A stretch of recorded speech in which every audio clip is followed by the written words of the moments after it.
এসো দাদু ভাইরা, এসো। হরি বল, হরি বল। ঠাকুমা, গল্প বলো না। আজ আমরা গল্প শুনে তারপরেই ঘুমাবো। তাই তোমরা গল্প শুনে ঘুমাবে? হ্যাঁ, তুমি গল্প বলো। কিসের গল্প শুনবে তোমরা? তুমি যে গল্প শোনাবে আমরা সেই গল্পই শুনবো। আচ্ছা, শোনো তাহলে। কাশ্যপ ঋষি ও দক্ষের মেয়ে দিতির দুই ছেলে ছিল। তারা হলো হিরণ্যাক্ষ ও হিরণ্যকাশ্যপ। এরা ছিল দানব বা অসুর। হিরণ্যাক্ষ অসুরদের রাজা হয়ে গোটা জগৎ দখল করে দেবতা আর মানুষদের ওপর খুব অত্যাচার করতে শুরু করলো। একবার তো গোটা পৃথিবীকে সমুদ্রের নিচে লুকিয়ে রাখলো। তখন শ্রী বিষ্ণু বরাহ অবতার নিয়ে হিরণ্যাক্ষের সাথে যুদ্ধ করে হিরণ্যাক্ষকে বধ করে পৃথিবীকে উদ্ধার করলেন। তারপর হিরণ্যাক্ষের ছোট ভাই হিরণ্যকাশ্যপ অসুরদের রাজা হলো। আর রাজা হয়ে নিজের দাদা হিরণ্যাক্ষের মৃত্যুর প্রতিশোধ নেওয়ার জন্য প্রস্তুতি নিতে লাগলো। ওং ব্রহ্মদেবায় নমঃ। ওং ব্রহ্মদেবায় নমঃ। ওং ব্রহ্মদেবায় নমঃ। হিরণ্যকাশ্যপের কঠোর তপস্যা দেখে দেবতাদের রাজা ইন্দ্র ভয় পেয়ে যান। ইন্দ্র এখন কি করবে অনেক ভেবে চিনতে উপায় না পেয়ে দেব সেনাদের নিয়ে হিরণ্যকাশ্যপের রাজবাড়িতে আক্রমণ করেন। না, কে আছো? বাঁচাও! আপনি কি করছেন দেবরাজ? নারায়ণ নারায়ণ। হিরণ্যকাশ্যপ রাজভবনে নেই জেনেও আপনি আক্রমণ করেছেন। এ কিন্তু অন্যায়। আপনি এরকম করতে পারেন না। কিন্তু দেবর্ষি নারদ, অসুররাজ হিরণ্যকাশ্যপ কঠোর তপস্যা করছে। এই তপস্যার ফল যে আমাদের জন্য ভালো হবে না। কিন্তু আপনার এই কাজ ত্রিদেব অর্থাৎ ব্রহ্মা, বিষ্ণু, মহেশ্বর কখনোই সমর্থন করবেন না। নারায়ণ নারায়ণ। আপনি দেবসেনাদের নিয়ে ফিরে যান। হে দেবী কয়াধু, আপনি ভয় পাবেন না। অসুররাজ হিরণ্যকাশ্যপ ফিরে না আসা পর্যন্ত কেউ এই অসুররাজ্য আক্রমণ করবে না। নারায়ণ নারায়ণ। কিন্তু হে দেবর্ষি নারদ, আমার যে খুব ভয় করছে। আমি যে সন্তান সম্ভবা। আপনার কোনো ভয় নেই। আপনি আমার সাথে চলুন। আপনি আমার আশ্রমে থাকবেন। চলুন। নারায়ণ নারায়ণ। নারদের আশ্রমে হিরণ্যকাশ্যপের ছেলে প্রহ্লাদের জন্ম হয়। প্রহ্লাদ একটু বড় হলে নারদ অন্যান্য ঋষি বালকদের সাথে তাকেও শিক্ষা দিতে লাগলো। এসো প্রহ্লাদ, তুমি এখানে এসে বসো। যাও প্রহ্লাদ, ওখানে বসো। নারায়ণ নারায়ণ। এই জগতের সব থেকে শক্তিমান কে জানো? শ্রীহরি নারায়ণ। তিনি সবাইকে পালন করেন, রক্ষা করেন। তাঁর ইচ্ছা ছাড়া কোনো কিছুই হয় না। শ্রীহরি কোথায় থাকেন? নারায়ণ নারায়ণ। ভগবান হরি সব জায়গায় থাকেন। তিনি আমার মধ্যে, তোমার মধ্যে, এই গাছ পাতা ফুল সব কিছুর মধ্যেই আছেন। এমনকি এই ছোট পাথরের মধ্যেও আছেন। ভগবান সর্বত্র বিরাজমান। ওং ব্রহ্মদেবায় নমঃ। ওং ব্রহ্মদেবায় নমঃ। ওম ব্রহ্মদেবায় নমঃ। দেবর্ষি নারদের আশ্রমে হিরণ্যকাশ্যপের ছেলে প্রহ্লাদ বড় হচ্ছে। এদিকে হিরণ্যকাশ্যপ মন্দার পর্বতে তপস্যা করছে। এরপর একদিন প্রজাপতি ব্রহ্মা হিরণ্যকাশ্যপের তপস্যায় সন্তুষ্ট হয়ে দেখা দিলেন। ওম ব্রহ্মদেবায় নমঃ। ওম ব্রহ্মদেবায় নমঃ। ওম ব্রহ্মদেবায় নমঃ। বৎস হিরণ্যকাশ্যপ, আমি তোমার তপস্যায় সন্তুষ্ট হয়েছি। চোখ খোলো বৎস, বলো বলো কি বর চাও? প্রণাম ব্রহ্মদেব। বর চাও হিরণ্যকাশ্যপ, আমি তোমার তপস্যায় সন্তুষ্ট হয়েছি। আমি আমার ভ্রাতা হিরণ্যাক্ষের মৃত্যুর প্রতিশোধ নিতে চাই, আর তার জন্য আমার অমরত্বের প্রয়োজন। আপনি আমাকে অমরত্বের বর দিন। বৎস, অমরত্বের বর আমি তোমাকে দিতে পারবো না। তুমি অন্য বর চাও। তাহলে আমাকে এমন বর দিন যাতে আমার মৃত্যু কোনো মানুষ, দেবতা বা পশুর হাতে হবে না। আমার মৃত্যু না দিনে না রাতে হবে। আমার মৃত্যু না হবে ঘরের ভেতরে আর না হবে ঘরের বাইরে, না পৃথিবীতে, না স্বর্গে আর না পাতালে। আবার কোনো অস্ত্র শস্ত্রের দ্বারাও আমার মৃত্যু হবে না। তথাস্তু। না মানুষ, না দেবতা, না পশু, কেউ আমাকে হত্যা করতে পারবে না। তাহলে আমার মৃত্যু হবে কি করে? হ্যাঁ, আমার মৃত্যু না দিনে হবে না রাতে হবে। তাহলে কখন আমার মৃত্যু হবে?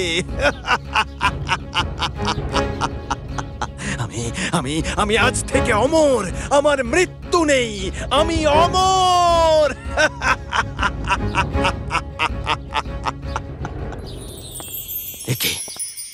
কি অবস্থা আমার মহলের? কি করে হলো এমন? কয়াধু, মহারানী কয়াধু! প্রণাম অসুররাজ। আমার মহলের এরকম অবস্থা হলো কি করে? কোথায় গেল মহলের আলো? মহলের এমন ভগ্ন দশা হলো কি করে? আর মহারানী কয়াধু কোথায়? অসুররাজ, আপনি যখন তপস্যা করছিলেন সেই সময় দেবরাজ ইন্দ্র আক্রমণ করে সব ধ্বংস করে দিয়েছে। দেবর্ষি নারদ আপনার সন্তানের প্রাণ বাঁচাতে মহারানী কয়াধুকে নিজের আশ্রমে নিয়ে গেছেন। রানী কয়াধু এবং আপনার সন্তান বালক প্রহ্লাদ দেবর্ষি নারদের আশ্রমে সুরক্ষিত আছেন। কি? দেবরাজ ইন্দ্র আমার অসুর রাজ্য আক্রমণ করেছে? আমি এর প্রতিশোধ নেব। স্বর্গরাজ্য দখল করব আমি দেবতাদের ছাড়ব না। আগে রানী কয়াধু আর আমার সন্তান প্রহ্লাদকে ফিরিয়ে নিয়ে আসে।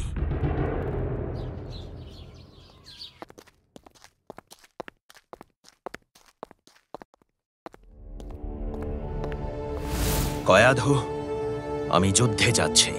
এই তো আপনি তপস্যা করে ফিরলেন, এখন আবার যুদ্ধে যাবেন? আমার তপস্যার সুযোগ নিয়ে দেবরাজ ইন্দ্র এখানে আক্রমণ করেছিল। আমি প্রতিশোধ নিতে যাচ্ছি। ওই স্বর্গলোক দখল করব আমি। দেবতাদের সাথে লড়াই করতে গিয়েই আপনার জ্যেষ্ঠ ভ্রাতা হিরণ্যাক্ষ শ্রী বিষ্ণুর হাতে প্রাণ দিয়েছিলেন। আমি অনুরোধ করছি, আপনি দয়া করে দেবতাদের সাথে যুদ্ধ করতে যাবেন না। তুমি ভয় পেও না কয়াধু। আমি প্রজাপতি ব্রহ্মার আশীর্বাদে অমর। দেবতারা আমার কিচ্ছু করতে পারবে না। আমি ওই ইন্দ্রকে স্বর্গ থেকে তাড়িয়ে তারপর বিষ্ণুকে পরাজিত করব।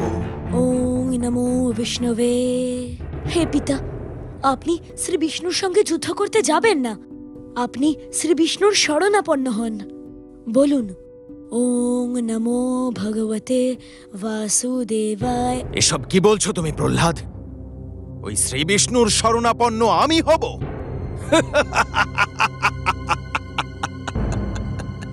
শোনো পুত্র, এই জগতে যদি সর্বশক্তিমান কেউ থাকে তাহলে সে তোমার পিতা অসুররাজ হিরণ্যকাশ্যপ। পিতা, আপনি ভুল করছেন। জগতের সর্বশক্তিমান শ্রী বিষ্ণু। তার শক্তিতেই সবাই শক্তি ধারণ করে, তার ইচ্ছেতেই জগৎ পরিচালিত হয়। পুত্র প্রহ্লাদ, তুমি ভুল করছো। দানবদের শত্রু দেবতাদের তুমি শ্রদ্ধা করছো। আমি যুদ্ধে যাচ্ছি, ফিরে এসে তোমাকে পাঠ শেখাবো। দেবর্ষি নারদের আশ্রম থেকে তোমার ভুল শিক্ষা লাভ হয়েছে। এখন থেকে তুমি নিয়মিত গুরু শুক্রাচার্যের কাছে অসুরদের শিক্ষা গ্রহণ করবে। হে অসুর বালকগণ, দেবতারা নানা ছলনা করে অসুরদের নিজেদের অধিকার থেকে বঞ্চিত করেছে। ওরা স্বর্গলোক দখল করে নিজেদের শক্তিশালী মনে করছে। তাই তো অসুররা বারবার দেবতাদের যুদ্ধে হারিয়ে স্বর্গ দখল করে। কিন্তু তারপরেও দেবতারা ছলনা করে অসুরদের স্বর্গ থেকে তাড়িয়ে দেয়। ছলনা করে নিজেদের শক্তিশালী প্রমাণ করতে চায়। তোমরা মনে রেখো, এই জগতে প্রকৃত শক্তিশালী একমাত্র অসুররা। কিন্তু গুরুদেব, এই জগতে সবচেয়ে শক্তিশালী তো ভগবান বিষ্ণু। তিনি মহান। কি বলছো তুমি রাজকুমার? তুমি অসুর রাজ হিরণ্যকাশ্যপের পুত্র হয়ে ভগবান বিষ্ণুকে মহান বলছো, তাকে প্রণাম করছো। তুমি জানো না বিষ্ণু কিভাবে তোমার জ্যাঠা হিরণ্যাক্ষকে হত্যা করেছে? আমার জ্যাঠা হিরণ্যাক্ষ অন্যায়ভাবে পৃথিবীকে জলের তলায় লুকিয়ে রেখেছিলেন। তার এই অন্যায়ের জন্যই শ্রী বিষ্ণু বরাহ রূপ ধরে তাকে হত্যা করেছেন। প্রহ্লাদ, তোমার সাহস দেখে আমি অবাক হয়ে যাচ্ছি। তোমার পিতা অসুররাজ হিরণ্যকশ্যপ অবশ্যই এর জন্য তোমাকে শাস্তি দেবেন। দেবতাদের সাথে যুদ্ধ করে স্বর্গ জয় করে হিরণ্যকাশ্যপ ফিরে এলো নিজের ভবনে। তারপর রাজসভায় এসে প্রহ্লাদের পরীক্ষা নেওয়ার জন্য। গুরুদেব, আশা করি আপনি আমার পুত্র প্রহ্লাদকে অসুরদের শিক্ষা দিয়েছেন। অসুররাজ হিরণ্যকাশ্যপ, আপনি নিজেই দেখে নিন আপনার পুত্র এতদিনে কি কি শিখেছে। পুত্র প্রহ্লাদ, তুমি কি কি শিখেছো একবার বলো। ওং নমো বিষ্ণুবে। এই জগতে সর্বশক্তিমান যদি কেউ থাকেন, তিনি হলেন ভগবান শ্রী বিষ্ণু। আমাদের সবার উচিত তার শরণ নেওয়া। গুরুদেব, এ আপনি কি শিক্ষা দিয়েছেন প্রহ্লাদকে? এই শিক্ষা আমি আপনার পুত্রকে দিইনি। আপনার পুত্র জন্মের সময় থেকে দেবর্ষি নারদের শিক্ষা পেয়েছে, তাই সে এরকম আচরণ করছে। কি করছো তুমি? কেন তুমি বিষ্ণুর পুজো করছো? পুজো যদি করতেই হয় তাহলে আমার পুজো করবে, এই অসুররাজ হিরণ্যকাশ্যপের পুজো করবে। কারণ স্বর্গ মর্ত পাতালের সর্বশক্তিমান আমি, অসুররাজ হিরণ্যকাশ্যপ। আপনি ভুল করছেন পিতা। প্রহ্লাদ, তুমি জানো না ওই দেবতারা আমার ভয়ে স্বর্গ থেকে পালিয়ে মর্তে গিয়ে আশ্রয় নিয়েছে। ওই মর্তলোকও আমি দখল করব। তারপর দেখি ওরা কোথায় যায়। পিতা, যাই হয়েছে সবই ভগবান বিষ্ণুর ইচ্ছেতেই হয়েছে। তিনি চেয়েছেন বলেই আপনি স্বর্গ দখল করতে পেরেছেন। এখন আপনি যদি স্বর্গ ও মর্ত দখল করে দেবতা ও মানবদের উপর অত্যাচার করেন, তাহলে ভগবান বিষ্ণু আপনাকে শাস্তি দেবেনই। আমি এই বালককে সহ্য করতে পারছি না। প্রহরী, বন্দি করো ওকে। ওকে কারাগারে বন্দি করে রাখো।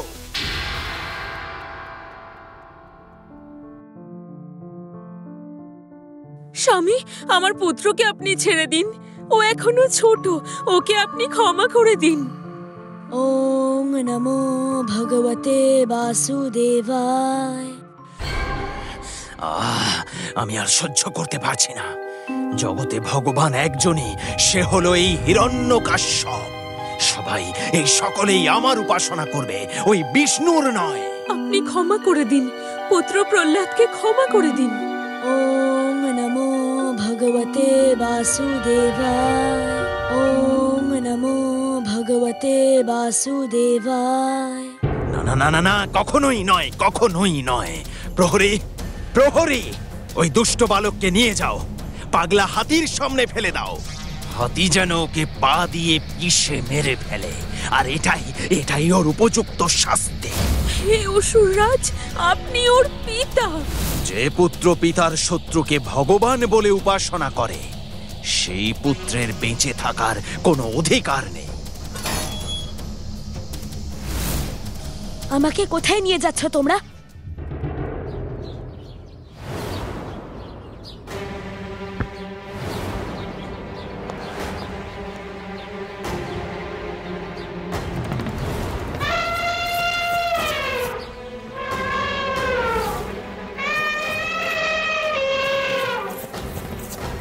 হে ভগবান বিষ্ণু, আমাকে রক্ষা করুন। ওং নমো ভগবতে বাসুদেবায়। ওং নমো ভগবতে বাসুদেবায়। এসব কি করে হলো? পাগলা হাতিটা প্রহ্লাদকে পা দিয়ে না পিষে প্রণাম করছে কেন? এ নিশ্চয়ই ওই বিষ্ণুর ছলনা। আমি বিষ্ণুকে ছাড়বো না আমি বিষ্ণুকে। কাল অন্য কোনো উপায় বের করতে হবে, অন্য কোনো উপায় বের করতেই হবে। আমাকে তোমরা কোথায় নিয়ে এলে? কি আছে এখানে? রাজকুমার, আমরা আপনাকে এক পুরনো বিষ্ণু মন্দিরে নিয়ে এসেছি। আপনি এই মন্দিরে প্রবেশ করে ভগবান বিষ্ণুর উপাসনা করুন। সত্যি? আমাকে তোমরা ভগবান বিষ্ণুর মন্দিরেই নিয়ে এসেছো? অনেক ধন্যবাদ তোমাদের। আমি এবার ভেতরে যাই। কোথায় শ্রী বিষ্ণু? আমি তো কিছুই দেখতে পাচ্ছি না।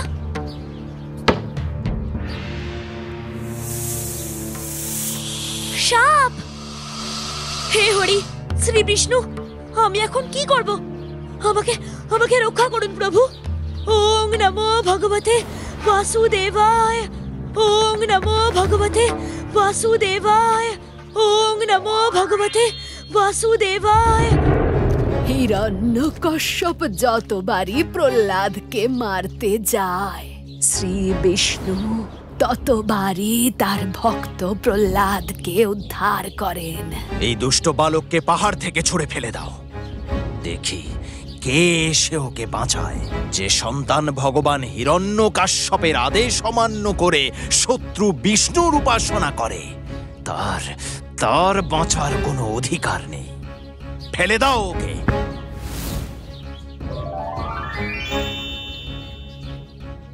ওং নমো ভগবতে বাসুদেবায়। ওং নমো ভগবতে বাসুদেবায়। প্রহ্লাদকে মারার সমস্ত চেষ্টা যখন বিফলে গেল, তখন হিরণ্যকাশ্যপের মাথার ঠিক নেই। তারপর প্রহ্লাদ, বলো অসুররাজ হিরণ্যকাশ্যপের জয়। বলো অসুররাজ হিরণ্যকাশ্যপ সর্বশক্তিমান।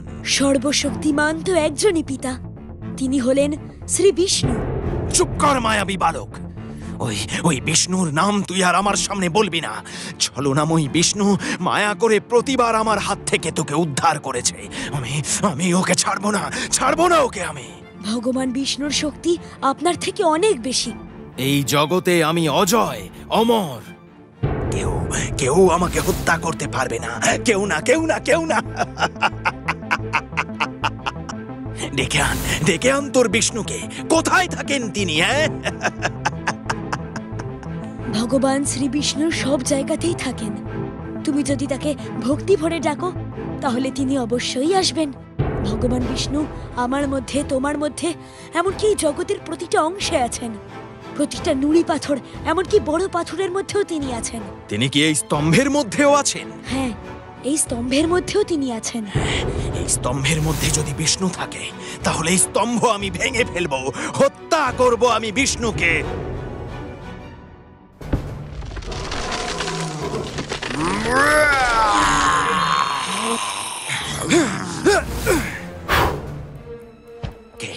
কে আপনি? কে? তোমার মৃত্যু আমি। আমাকে কেউ হত্যা করতে পারবে না। প্রজাপতি ব্রহ্মার আদেশে আমি অমর। প্রজাপতি ব্রহ্মার আশীর্বাদে কোনো মানুষ, পশু বা দেবতা তোমায় হত্যা করতে পারবে না। আমি না মানুষ, না দেবতা, না পশু, এখন না দিন না রাত। আমি তোমাকে কোনো অস্ত্র শস্ত্র দিয়ে হত্যা করব না। তোমাকে হত্যা করব আমার নখ দিয়ে।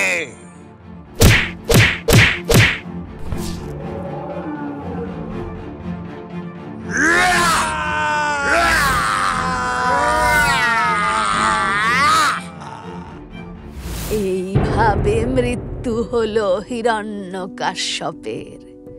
ঘটল অশুভ শক্তির বিনাশ। এই রকম রঙিন মজায় মেতে থাকতে সাবস্ক্রাইব করো তোমাদের প্রিয় চ্যানেল রঙিন টিভিকে।